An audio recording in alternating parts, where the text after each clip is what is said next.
Hi! ఈ video సెషన్లోని ప్రతి ఒక్కరికి మేము ఎర్త్ టెస్టర్ గురించి చర్చిస్తాం. ఈ వీడియో చివరిలో మీరు ఎర్త్ టెస్టర్ను ఉపయోగించి భూమి నిరోధకతను కొలవగలరు.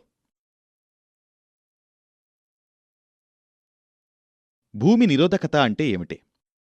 భూమి నిరోధకత ఉంది. ప్రతి ఘటన అనంతమైన భూమి మరియు భూమి ఎలక్ట్రోడ్ మధ్య విలువ కొలుస్తారు.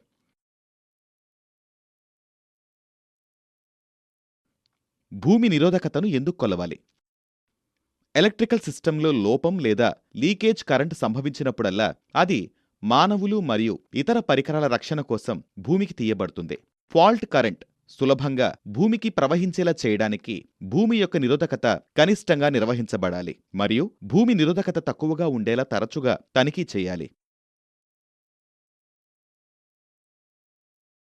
భూమి నిరోధకత పేర్కొన్న పరిమితికి మించి ఉంటే లీకేజ్ కరెంట్ లేదా ఫాల్ట్ కరెంట్ భూమికి ప్రవహించడం కష్టమవుతుంది. ఇక్కడ అది మానవులకు మరియు పరికరాలకు విద్యుత్ ప్రమాదాలను కలిగిస్తుంది. ఎర్తింగ్ అనేది ఎలక్ట్రికల్ పరికరంతో పనిచేసే వ్యక్తిని వారి శరీరం గుండా ప్రవహించే లీకేజ్ కరెంట్ నుండి రక్షిస్తుంది. విద్యుత్ వ్యవస్థ యొక్క అన్ని పరికరాలను ఎర్త్ పొటెన్షియల్ వద్ద నిర్వహించడం ద్వారా మెరుపు లేదా స్థిర విద్యుత్ కారణంగా ఊహించని విద్యుత్ ఛార్జీలు ఎర్తింగ్ ద్వారా భూమికి వెదజల్లబడతాయి, తద్వారా వ్యవస్థను రక్షిస్తుంది. అందువల్ల ఏదైనా విద్యుత్ పరికరాన్ని ఎర్తింగ్ చేసే ముందు భూమి యొక్క నిరోధకతను తెలుసుకోవడం చాలా ముఖ్యం. ఎర్త్ టెస్టర్ సహాయంతో భూమి నిరోధకతను నిర్ణయించవచ్చు. భూమి యొక్క నిరోధం పేర్కొన్న పరిమితిలో లేకుంటే ప్రతిఘటనను తగ్గించడానికి అవసరమైన చర్యలు తీసుకోవాలి. భూమి నిరోధకత విలువ ఎంత ఉండాలి? ఆదర్శ భూమి నిరోధకత 0గా భావించబడుతుంది. ఇది ఫాల్ట్ కరెంట్ త్వరగా భూమిలోకి ప్రవహిస్తుంది. అయితే ఇది అసాధ్యం. వివిధ ప్రదేశాలు వేరువేరు భూమి నిరోధకత విలువలను కలిగి ఉంటాయి. భారతీయ ప్రమాణాల ప్రకారం ఎర్తింగ్ విలువ వివిధ నిర్మాణాలకు సహించదగిన ప్రతిఘటన విలువను అందిస్తుంది మరియు ఎక్కువగా నేల నిరోధకతపై ఆధారపడి ఉంటుంది. ఎర్తింగ్ రెసిస్టెన్స్ కోసం ఇంత తక్కువ విలువను సాధించడానికి ఇది చాలా డబ్బు ఖర్చవుతుంది మరియు సమర్థవంతమైన ఎర్తింగ్ సిస్టమ్ అవసరం. అందువల్ల ఆచరణాత్మక ప్రయోజనాల కోసం 1 ఓం యొక్క నామమాత్రపు విలువ ఎంపిక చేయబడింది.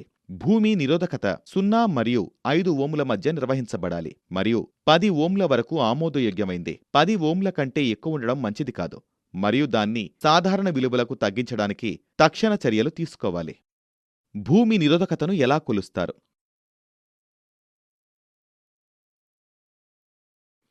భూమి యొక్క ప్రతిఘటనను కొలవడానికి వివిధ పద్ధతులున్నాయి. అయితే భూమి యొక్క ప్రతిఘటనను కొలిచే అత్యంత సాధారణ మరియు ప్రత్యక్ష పద్ధతి ఎర్త్ టెస్టర్ అనే పరికరాలను ఉపయోగించడం. భూమి పరీక్షకుడు ఓం యొక్క నియమసూత్రాలను R=V/I ఉపయోగించి భూమి యొక్క ప్రతిఘటనను కొలుస్తుంది.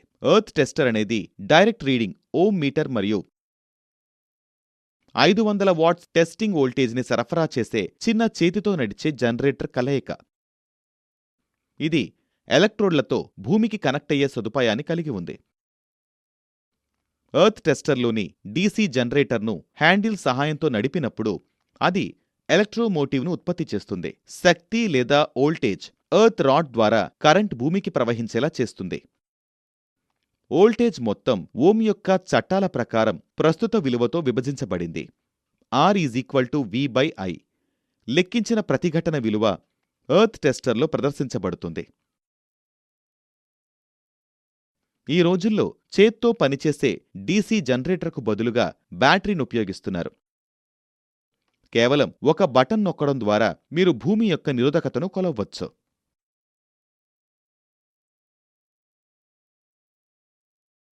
భూమి నిరోధకతను కొలవడానికి 3 రకాల పద్ధతులున్నాయి. 1 4 పాయింట్ల పద్ధతి, 2 3 పాయింట్ల పద్ధతి, 3 2 పాయింట్ల పద్ధతి. 4 పాయింట్ల పద్ధతిని చర్చిద్దాం.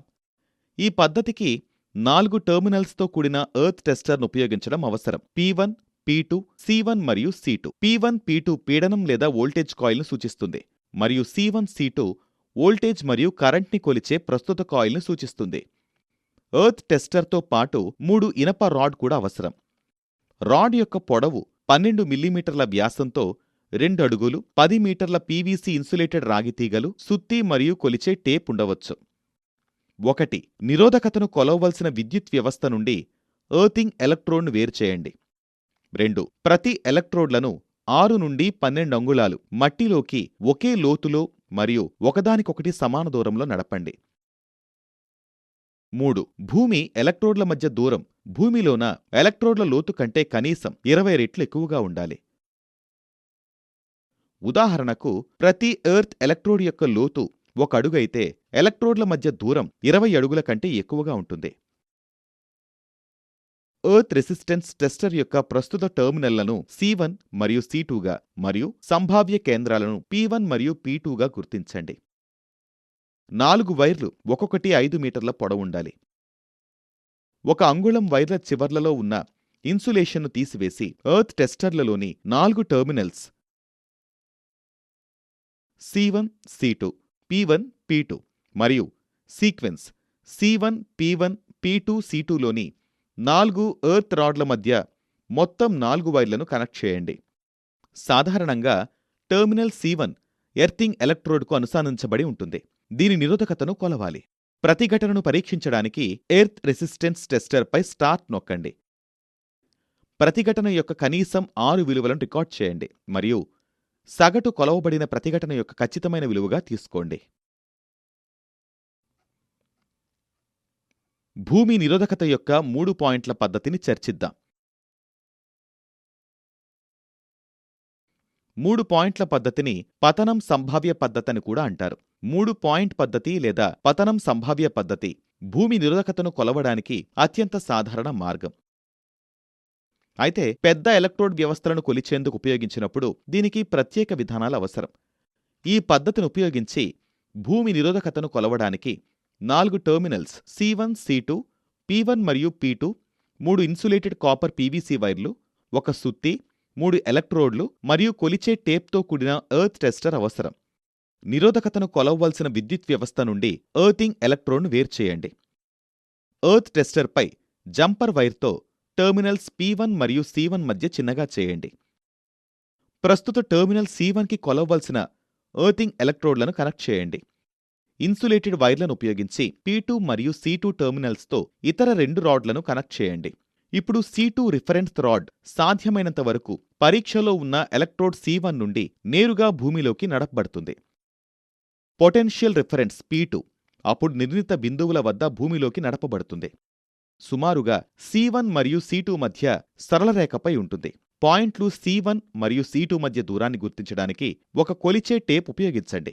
భూమి యొక్క ప్రస్తుత ఎలక్ట్రోడ్ C1 నుండి పొటెన్షియల్ ఎలక్ట్రోడ్ P2 61.8% దూరంలో ఉంచండి.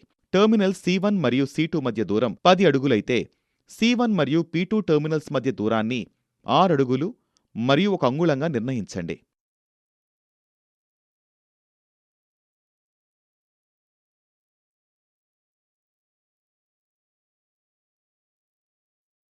స్టార్ట్ నొక్కండి మరియు ప్రతిఘటన విలువను చదవండి. ఇది పరీక్షలో ఉన్న గ్రౌండ్ ఎలక్ట్రోడ్ యొక్క వాస్తవ విలువ. సంభావ్య ఎలక్ట్రోడ్ P2 ఎలక్ట్రోడ్ C1 నుండి 10 అడుగులు దూరంగా తరలించి రెండవ కొలత చేయండి. సంభావ్య ఎలక్ట్రోడ్ P2 10 అడుగులను ఎలక్ట్రోడ్ C1కు దగ్గరగా తరలించి మూడవ కొలత చేయండి. ఎలక్ట్రోడ్ నిరోధకతను లెక్కించడానికి 3 కొలతల సగటును ఉపయోగించవచ్చు.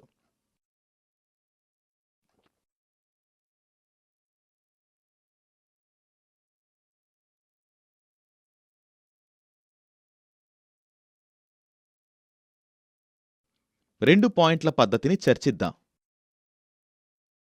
2 పాయింట్ల పద్ధతిని డెడ్ ఎర్త్ పద్ధతి అని కూడా పిలుస్తారు. త్వరిత పరీక్ష కోసం 2 పాయింట్ పద్ధతి అత్యంత ప్రభావవంతంగా ఉంటుంది. గ్రౌండ్ రాడ్ లేదా ఎలక్ట్రోడ్ డ్రైవ్ సాధ్యం కాని ప్రదేశాల్లో ఈ పద్ధతి వర్తిస్తుంది.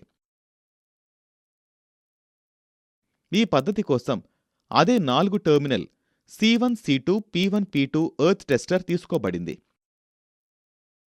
ఈ పద్ధతిలో P1 మరియు C1 టెర్మినల్స్ కలిసి పరీక్షించిన ఎర్త్ ఎలక్ట్రోడ్కు అనుసంధానించబడి ఉంటాయి. అయితే P2 మరియు C2 టెర్మినల్స్ కలిసి వేరే మెటాలిక్ గ్రౌండెడ్ పాయింట్కు అనుసంధానించబడి ఉంటాయి. నీటి పైపు లేదా బిల్డింగ్ స్టీల్ వంటివి. స్టార్ట్ నొక్కండి మరియు ఎర్త్ టెస్టర్ నుండి రెసిస్టెన్స్ విలువను చదవండి.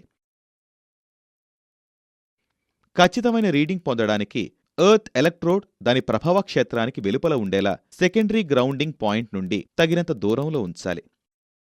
3. పాయింట్ పద్ధతి డెడ్ ఎర్త్ పద్ధతి కంటే చాలా ఖచ్చితమైంది. ఇది గ్రౌండ్ రెసిస్టెన్స్ పై రీడింగ్ పొందడానికి సులభమైన మార్గం. భూమి నిరోధకతను తగ్గించడానికి ఏమి చర్యలు తీసుకోవాలి? ఎర్తింగ్ రాడ్ వ్యాసాన్ని పెంచండి. ఎర్తింగ్ రాడ్ పొడవును పెంచండి. సింగిల్ ఎర్తింగ్ రాడ్లకు బదులుగా బహుళ రాడ్లను ఉపయోగించండి. రసాయన సమ్మేళనాలను జోడించడం ద్వారా మట్టిని దాని నిరోధకతను తగ్గించడానికి చికిత్స చేయండి. 5.